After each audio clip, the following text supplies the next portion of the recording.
Мы продолжаем серию сюжетов проекта кинотеатра «Сарыжайляу» и телеканала СРРК «Поколение независимости».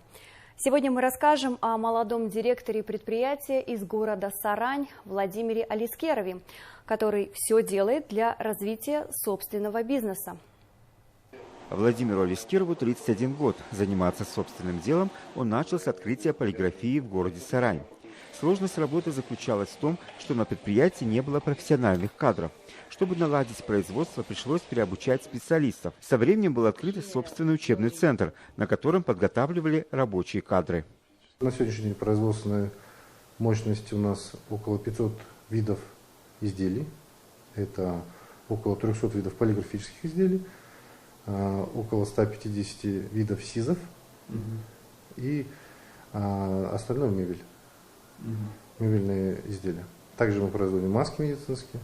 У нас производственную мощь мы в свое время нагнали 200 тысяч единиц в сутки, потому что потребность Караганды была большая. В основном предприятие Владимира Алискерова работает с крупными компаниями. Они располагают собственной логистикой. В парке предприятия имеются грузовые машины, которые могут доставить продукцию в любую точку Казахстана. В наше время главное не потерять качество, гонясь за количеством. Это самая большая проблема.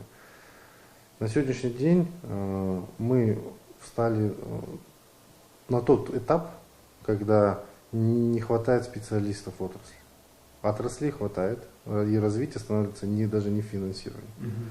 Многие позиции, особенно на периферии, мы находимся на периферии, и на периферии очень мало молодежи осталось. Молодежь, как правило, уезжает в большие города и ищут там счастье. Как считает Владимир Алискеров, большая часть молодежи ищет легкий способ зарабатывания денег, но при этом никто не хочет трудиться.